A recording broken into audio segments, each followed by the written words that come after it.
Ok, bonjour à tous. On se retrouve pour le cours sur la CRM.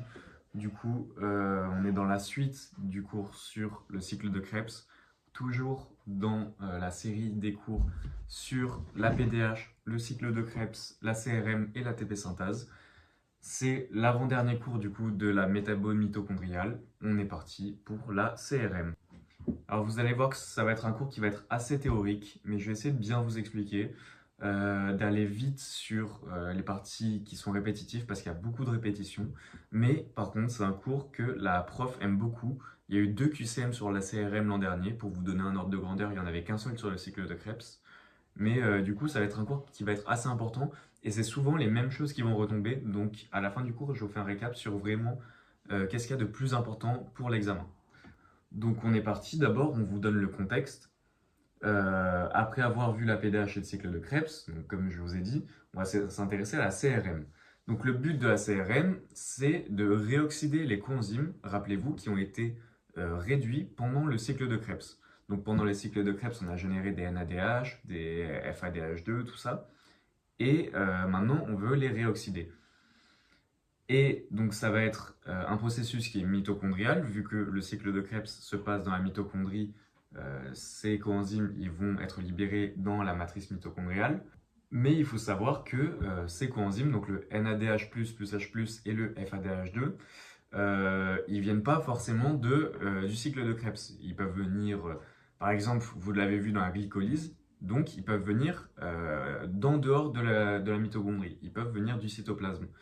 Donc, soit directement, ils viennent de la mitochondrie, donc comme dans le cycle de Krebs, ils vont se faire directement réoxyder dans la CRM, soit les coenzymes viennent du cytoplasme, de l'extérieur, et du coup, ils vont devoir passer dans la mitochondrie pour se faire oxyder. Et pour passer ces coenzymes depuis le cytoplasme vers la mitochondrie, il va y avoir des systèmes de navettes. Donc, ça va être cette diapo-là que la prof va lire dans sa vidéo. Donc, donc ça va être assez important, mais vous allez voir, c'est super logique quand on connaît nos cours. On a d'abord les coenzymes qui viennent de la glycolyse. Donc on voit, hop, la glycolyse, c'est le glucose qui devient du pyruvate. Ça se passe dans le cytoplasme. Du coup, les coenzymes, ils sont libérés dans le cytoplasme et ils vont devoir, du coup, être transférés dans la mitochondrie. Alors que pour la décarboxylation oxydative, donc je vous rappelle, c'est le cours sur la PDH, le pyruvate devient de l'acétyl-CoA, ça se passe dans la mitochondrie. Pour le cycle de Krebs, ça se passe dans la mitochondrie aussi. La bêta-oxydation des acides gras, ça se passe aussi dans la mitochondrie. Et pour les protéines, il n'y a pas de coenzymes réduits qui sont relâchés, donc on ne s'en occupe pas. Mais du coup, il n'y a que dans la glycolyse qu'on va relarguer des coenzymes réduits dans le cytoplasme. Du coup, c'est ces coenzymes-là qui vont devoir rentrer dans la mitochondrie par un système de navettes. Ce texte-là, c'est le tableau que je viens de vous expliquer. Et dans cette partie, on va voir comment est-ce qu'on va transporter du coup les coenzymes réduits depuis le cytoplasme vers la mitochondrie. Parce qu'il faut savoir, rappel du cours sur la PDH, que la membrane interne mitochondriale, c'est une membrane qui est très imperméable. Contrairement à la membrane externe, elle ne va pas laisser passer les molécules à travers elle très facilement. Donc, il va y avoir besoin d'un système de navettes. Dans ces navettes, il va y avoir 2 systèmes de transport différents. Premièrement, les antipores qui vont transporter 2 molécules dans le sens opposé. Et deuxièmement, les sympores qui vont transporter 2 molécules dans le même sens. Les sympores, vous en connaissez un que vous avez vu dans le cours sur la pyruvate déshydrogénase. C'est la pyruvate translocase qui va, à travers la membrane interne mitochondriale, transporter un pyruvate et un proton H+. Ici, vous avez du coup un résumé de tous les antipores et les sympores. Donc dans les antipores, vous avez par exemple l'antipore glutamate aspartate, l'antipore malate alpha-cétoglutarate. Donc ces 2 antipores, vous les connaissez parce qu'ils font partie de la navette malate aspartate que vous avez vu dans le cours sur le catabolisme des acides aminés et aussi sur la néoglucogénèse. Ici, vous avez un antipore ADP-ATP que vous reverrez dans le prochain cours sur l'ATP synthase. Et ici, vous avez des sympores. Donc, vous avez par exemple la pyruvate translocase, donc celle que vous connaissez, qui va, on voit ici, transporter un pyruvate et un proton depuis le cytoplasme vers la mitochondrie. Et vous avez aussi un autre C'est un port que vous verrez dans le prochain cours aussi, qui va être responsable d'une translocation de phosphate inorganique, mais ça vous le verrez dans le prochain cours. Et là, on nous dit une phrase qui est très importante, que vous avez vu dans le cours cycle de Krebs, et qu'on va vous répéter plusieurs fois pendant ce cours, mais c'est le gradient de protons généré à la fin de la CRM qui va être la force motrice de ces transports actifs. Et vous comprendrez aussi cette phrase grâce au prochain cours. Maintenant, du coup, plus précisément, comment est-ce qu'on va transporter les coenzymes réduits depuis le cytoplasme vers la mitochondrie? Ça va être, et ça vous l'avez vu dans le cours sur la glycolyse, qui est le premier cours dans lequel vous avez entendu parler de la CRM. Mais ce qu'il faut savoir, c'est que quand on est dans le foie, les reins et le cœur, on va utiliser la navette malate-aspartate, qui est celle qu'on vous a expliquée dans le cours sur les acides aminés. Et quand on est dans le cerveau ou le muscle, ça va être la navette glycérophosphate. Donc comme on vous l'a dit, dans ces navettes, il va y avoir des systèmes d'antiports. Donc tout ça, c'est la navette malate-aspartate qu'on vous a expliqué dans le cours sur le catabolisme des acides aminés, donc je ne vais pas le détailler.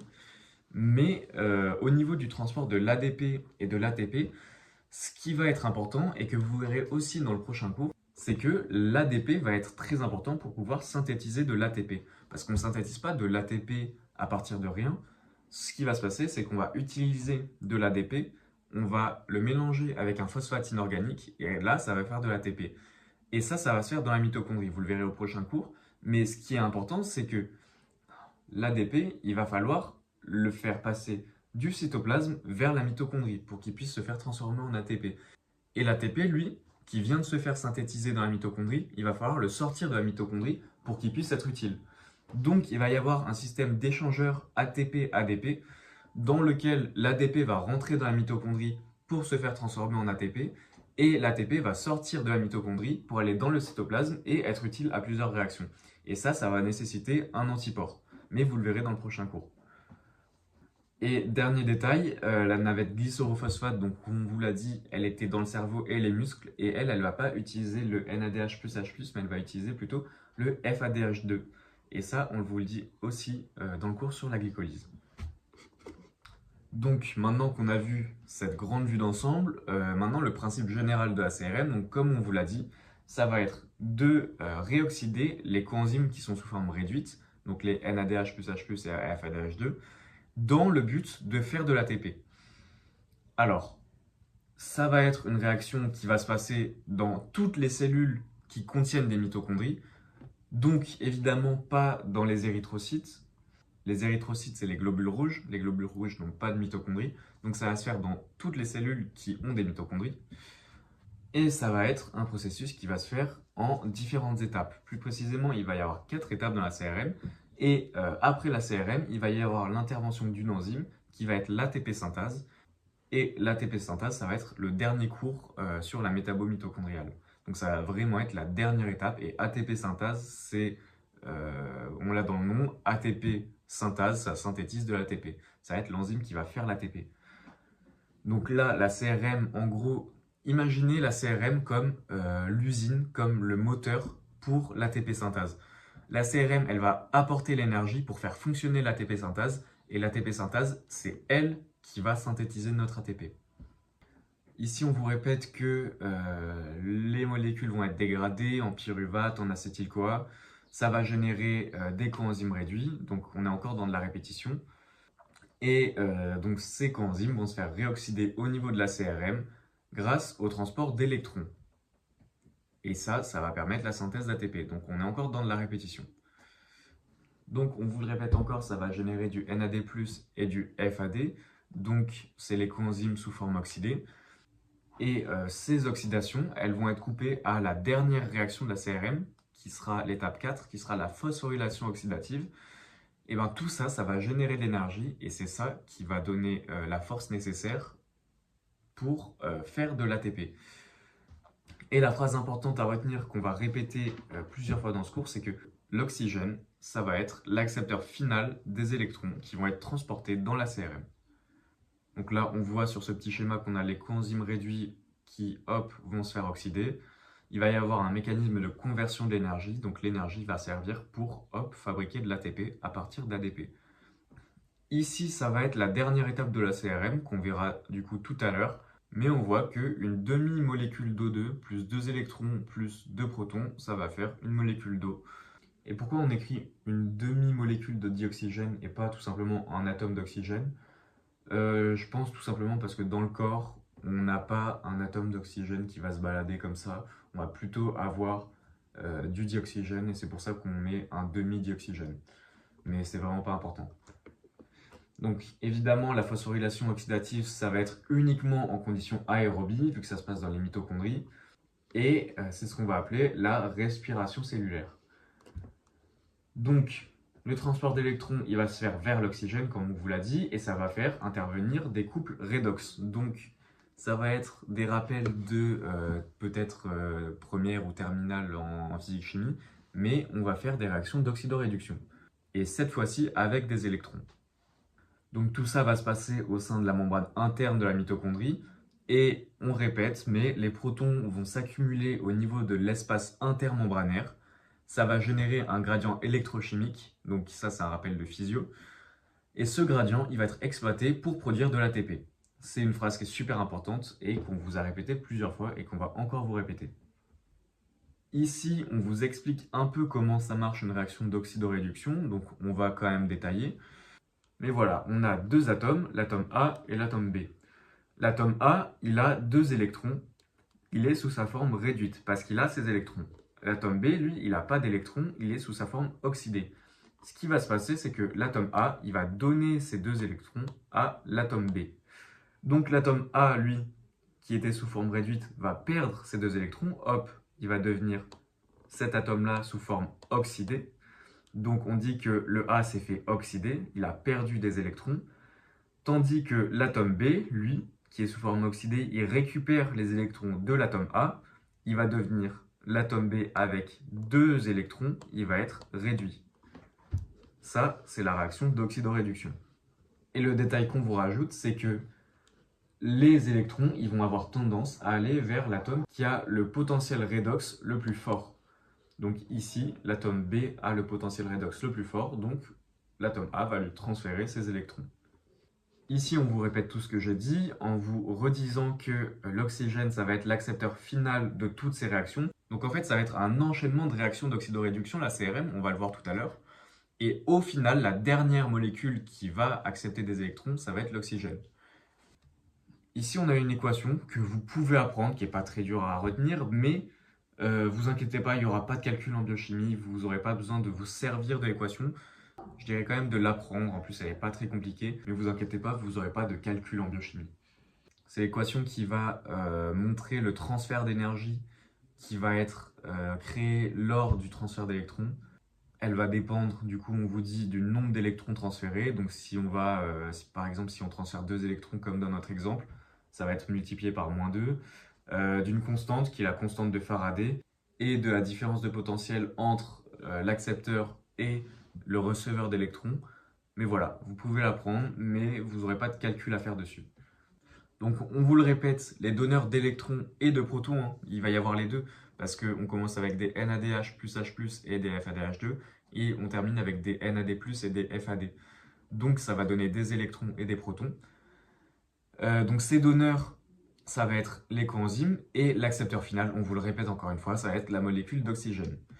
Donc, ici, on a une vue globale de la CRM. Je vous ai dit qu'il y avait 4 étapes. Les 4 étapes, ça va être appelé des complexes. Ça, c'est le complexe 1, le complexe 2, le complexe 3 et le complexe 4.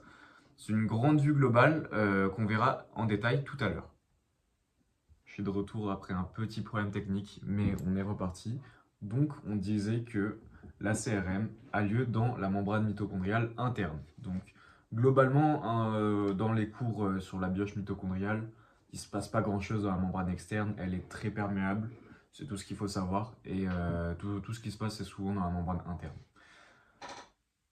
Maintenant, très important, et c'est ce qu'on va voir, la CRM, elle va se composer de 4 complexes membranaires. Ces 4 complexes, ils vont transporter des électrons et ils vont utiliser 2 transporteurs mobiles qui sont le coenzyme Q et le cytochrome C. Donc c'est 2 transporteurs d'électrons qu'on va voir dans le fonctionnement de la CRM. On l'a déjà dit, mais on vous le répète, mais ce transfert d'électrons, il va entraîner la formation d'un gradient de protons à travers la membrane interne de la matrice mitochondriale vers l'espace intermembranaire. Ce que ça veut dire, c'est qu'il va y avoir beaucoup de protons dans l'espace intermembranaire, très peu dans la matrice. Du coup, il va y avoir un gradient de protons. Et c'est ce gradient de protons qui va donner l'énergie à l'ATP synthase, qui va être l'enzyme finale de ces réactions, de fonctionner pour fabriquer de l'ATP. Phrase très importante, la synthèse d'ATP, c'est un système qui fonctionne à flux tendu. C'est-à-dire qu'on n'a pas de stock d'ATP, l'ATP est constamment refabriqué et constamment utilisé. Donc l'ATP est très peu stocké dans la cellule, mais est synthétisé continuellement. Et c'est pour ça qu'on a besoin d'un système continu et d'une régulation fine, parce que on a constamment besoin d'ATP. Voilà, ça c'est pour une vue globale de la CRM. Et avant d'attaquer le vrai fonctionnement de la CRM, on fait un aparté sur les protéines fer-soufre. Alors les protéines fer-soufre, ça va être des protéines qu'on va utiliser dans la CRM, c'est pour ça qu'on vous en parle maintenant. Donc les protéines fer-soufre, ce sont des groupements prosthétiques. Alors prosthétique, ça veut dire que c'est un groupe qui ne fait pas partie d'une protéine, mais qui est relié à une partie protéique. Donc ici, là, c'est la partie qui n'est pas protéique, et là, c'est la partie protéique. Ces protéines fer-soufre, elles vont avoir, comme leur nom l'indique, des atomes de fer, ou plus précisément des ions Fe3+, qui vont pouvoir accueillir un électron pour se transformer en Fe2+, qu'on appelle le fer ferreux. Je vous rappelle que du coup, l'ion fer peut être sous deux formes, Fe2+, ou Fe3+. Et Fe2+ a un électron en plus que le Fe3+. Et l'ion Fe2+ s'appelle le fer ferreux et l'ion Fe3+ s'appelle le fer ferrique. Donc ces atomes de fer, ils vont être reliés à des atomes de soufre et à des résidus cystéine de la partie protéique. Et on nous dit qu'il s'agit de protéines non héminiques. Alors non héminiques, ça veut dire qu'il n'est pas dans une structure de type M. Alors une structure de type M, c'est ça, c'est ce que vous avez dans vos globules rouges. On vous dit que dans les globules rouges, dans le sang, il y a du fer. Et ben le fer qu'il y a dans le sang, c'est cet atome-là qui va être au sein d'une structure héminique. Donc ça, c'est la molécule d'M. Là, c'est pas le cas, c'est pas une structure héminique. Vous allez voir du coup dans le fonctionnement de la CRM que les protéines fer-soufre, elles vont être utiles dans les complexes 1 et 2. Donc je vous ai dit qu'il y avait 4 complexes, ça va être utile dans les deux premiers. Et ça va permettre de transférer les électrons vers le coenzyme Q, mais ça on le verra plus en détail. On nous dit qu'il y a autant d'atomes de fer que d'atomes de soufre dans ces protéines. Et la fonction du soufre, ça va être de stabiliser le fer par des liaisons de coordination grâce aux atomes de fer qui vont passer d'un état ferrique à un état ferreux. Donc, petit mémo, ferreux, ça rime avec 2. Donc, fer ferreux, c'est Fe2+, et fer ferrique, c'est Fe3+. Donc, maintenant qu'on a dit tout ça, on va pouvoir passer aux étapes de la CRM. Il y a 4 complexes, et il va falloir connaître les 4 complexes. Ça va être la partie vraiment importante du cours. Et de toute façon, à la fin, je vous ferai un récap sur qu'est-ce qui a beaucoup de chances de tomber. Donc, restez bien jusqu'à la fin. Bon, je vais continuer sans caméra parce que problème technique, mais on est parti du coup pour les complexes de la CRM. Donc d'abord, je vous ai dit qu'il y avait 4 complexes, et tous ces complexes, du coup, ils vont avoir pour but de, dans un premier temps, réoxyder les coenzymes réduits, et dans un second temps, transporter des électrons pour produire de l'énergie. Donc d'abord, au niveau du complexe 1, qu'est-ce qui va se passer? Ça va être nos molécules de NADH plus H+, donc nos coenzymes, qui vont se faire réduire en donnant leurs protons et leurs électrons au coenzyme Q. Alors le coenzyme Q, donc on vous en parlait ici, ça va être l'ubiquinone. Et l'ubiquinone, une fois qu'il a récupéré des protons, ça va être l'ubiquinol. Si vous voulez un petit mémo pour pas inverser ubiquinone et ubiquinol, pour moi, je me disais que ubiquinone, none, ça veut dire aucun en anglais, et du coup, l'ubiquinone n'a aucun proton. Donc, ce NADH, il va donner du coup ses protons et ses électrons au coenzyme Q, mais il va pas lui donner directement, il va passer par du FMN. Le FMN, ça marche exactement comme le FAD, comme le NAD.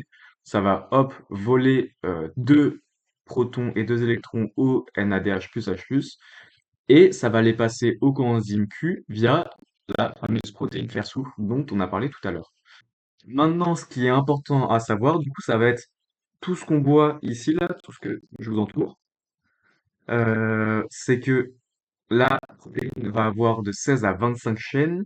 Le couple redox, ça va être le FMN et le fer soufre, donc ça et ça. L'accepteur, au final, ça va être le coenzyme Q. Et voilà, ça c'est le plus important. Et dernière chose très importante, mais ce transfert d'électrons, il va permettre à la CRM d'accumuler 4 protons dans l'espace intermembranaire.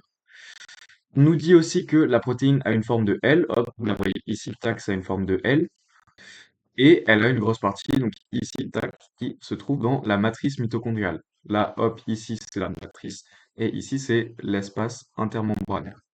Voilà, c'était tout pour le complexe 1. Maintenant, on passe au complexe 2. Et le complexe 2, il est censé vous rappeler quelque chose parce que la réaction qui va être catalysée, ça va être l'oxydation du succinate en fumarate. Et là, c'est là où on peut faire le lien avec le cours sur le cycle de Krebs. Regardez la sixième réaction. Si vous vous rappelez bien, la sixième réaction, du coup, ça va être la succinate déshydrogénase. Et on avait dit que la succinate déshydrogénase, elle, c'était la seule enzyme du cycle de Krebs qui n'était pas dans la matrice, mais qui était ancrée à la membrane interne mitochondriale. Là, on a l'explication. Donc, on va avoir le succinate qui va se faire oxyder. On voit dans la réaction qu'on utilise un FAD qui va se transformer en FADH2.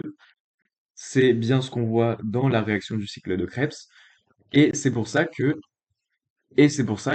cette réaction, elle va pas du coup passer par le complexe 1, parce que le complexe 1, je rappelle, il est là pour oxyder le NADH plus H+. Là, on veut oxyder un succinate. Et puis, le FADH2 qui va être généré va donner ses électrons et ses protons à un coenzyme Q via une protéine fer-soufre. Ce qui est important à savoir, c'est que c'est un complexe protéique qui va être formé de 4 chaînes. Donc, on a une intervention du FAD de la protéine fer-soufre. Le donneur d'électrons, ça va être le succinate. L'accepteur, ça va être encore une fois l'ubiquinone. Et l'autre nom de ce complexe, ça va être la succinate deshydrogénase, qui est l'enzyme que vous connaissez. Très important, mais cette étape, elle ne va pas permettre l'accumulation de protons au niveau de l'espace intermembranaire.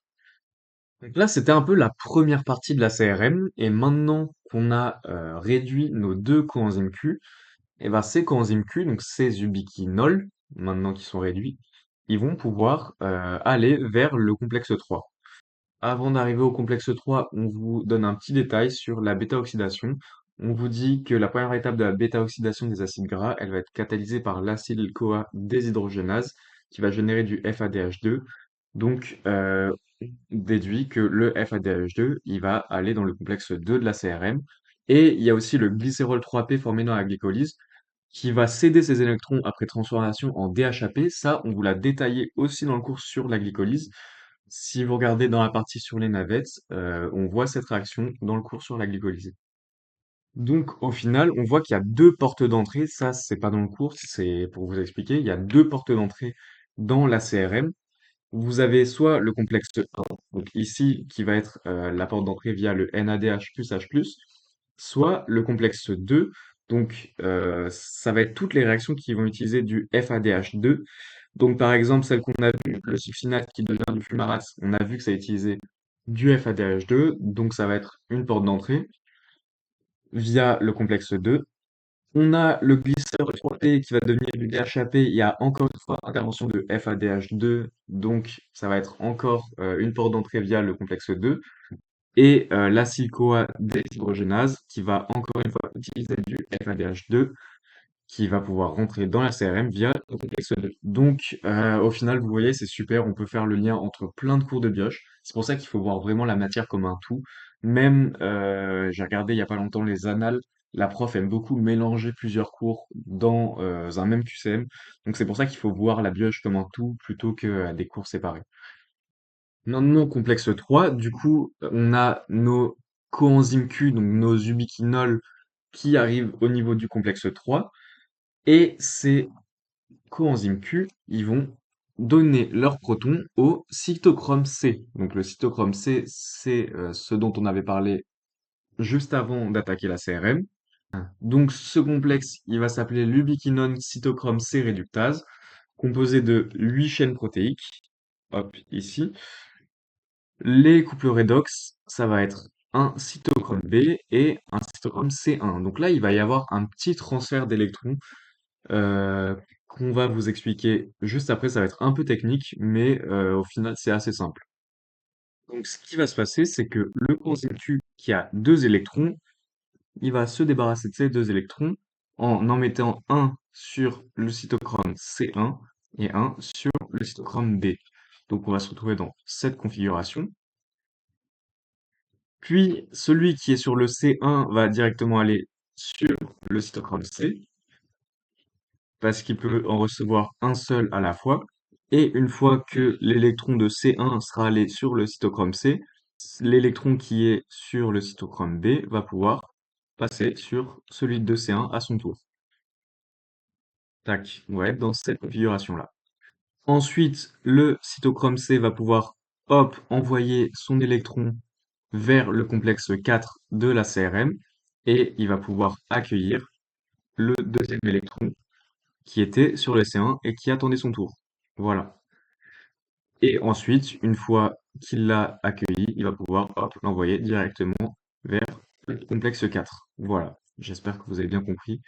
N'hésitez pas à relire plusieurs fois la partie, à refaire un schéma qui vous aide plus, qui vous correspond plus. Et voilà pour le fonctionnement. Maintenant, très important, ce complexe, il va permettre de transférer deux protons au niveau de l'espace membranaire. Voilà. Enfin, dernier complexe, le complexe 4, cytochrome-C oxydase. Donc là, c'était réductase, maintenant ça va être oxydase. Tout à l'heure, on vous avait mis la réaction en divisant tout par deux, donc avec un atome d'eau, une demi-molécule d'O2 avec deux électrons et avec deux protons, mais c'est la même réaction. Donc on va avoir le transfert des électrons qui arrivent depuis le complexe 1 et 2 vers du coup un atome d'oxygène. On vous avait dit que c'était l'accepteur final et les électrons du coup proviennent du cytochrome C qui avait juste avant pendant le complexe 3. Donc, on nous dit qu'une molécule d'oxygène va être réduite à 4 électrons pour faire deux molécules d'H2O et ce complexe il va contenir les cytochromes A et A3 et des atomes de cuivre. Là, il va y avoir encore un transfert qu'on n'a pas trop détaillé, mais les atomes passent du cuivre au cytochrome A, puis au cytochrome A3, et enfin sur l'oxygène. Ça fonctionne un peu comme ce qu'on avait vu pour le complexe 3, mais c'est pas trop détaillé. Le plus important, c'est qu'il y a quatre protons qui vont être transférés vers l'espace intermembranaire. Donc, comme on vous l'a dit, les électrons, ils vont du système qui a le potentiel le plus négatif vers le potentiel qui a le plus positif en termes de couple redox. Et on vous le répète encore une fois, mais les protons, ils s'accumulent dans l'espace intermembranaire et ils vont entraîner un gradient chimique et électrique qui vont apporter la force pour synthétiser l'ATP.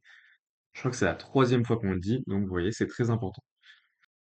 Voilà, c'est tout pour le fonctionnement de la CRM.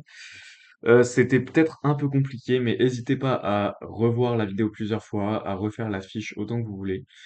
Et maintenant, on passe sur la régulation, qui est une partie super importante. J'attire votre attention là-dessus.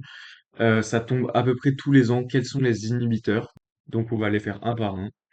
D'abord, le complexe 1 va être bloqué par la roténone.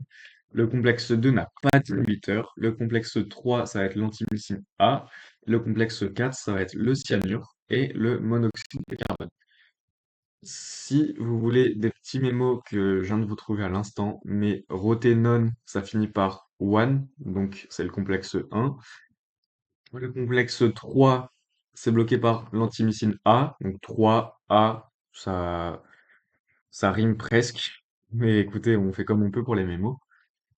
Et dernier mémo, celui-là, faut avoir la vision, mais le cyanure, c'est Cn, le monoxyde de carbone, c'est CO, et en tout, ça fait 4 lettres, donc ça inhibe le complexe 4. Voilà, écoutez, franchement, plus le mémo est con, plus on le retient, donc pourquoi pas, j'ai envie de dire. Puis aussi, vous avez un tableau récap qui vous indique, hop, où est-ce qu'on a une protéine qui souffre, quels sont les cytochrome qu'on va utiliser, est-ce que on a un apport de protons, donc on voit dans le deuxième qu'il n'y a pas, et quels sont les inhibiteurs. Ce tableau, c'est super important, franchement, je pense que tout ça, c'est par cœur, honnêtement. C'est vraiment le plus important. Et maintenant, en conclusion, donc ça va être une grosse conclusion sur tout depuis le début. Mais les réactions du catabolisme cellulaire et du cycle de Krebs, donc on vous l'a dit, ça va générer du NADH+, H+, et du FADH2, c'est nos coenzymes réduits. Le but de la CRM, ça va être de réoxyder ces coenzymes. Le transport des électrons, ça va se faire par des échanges successifs entre des couples redox et ça va être couplé à un transfert de protons à travers la membrane interne qui va générer un gradient électrochimique et une différence de pH qui va être exploité pour permettre la synthèse d'ATP par l'ATP synthèse. Cette conclusion, c'est vraiment super important. Si vous avez tout compris, c'est génial. Il y a vraiment l'essentiel là-dedans. Euh, Maintenant, petite dédicace, qui a attendu très longtemps pour avoir sa dédicace parce que j'avais promis de lui faire une dédicace dans la fiche cycle de Krebs et j'ai honteusement oublié. Donc dédié à Prunelle. Et voilà, c'est fini pour ce cours.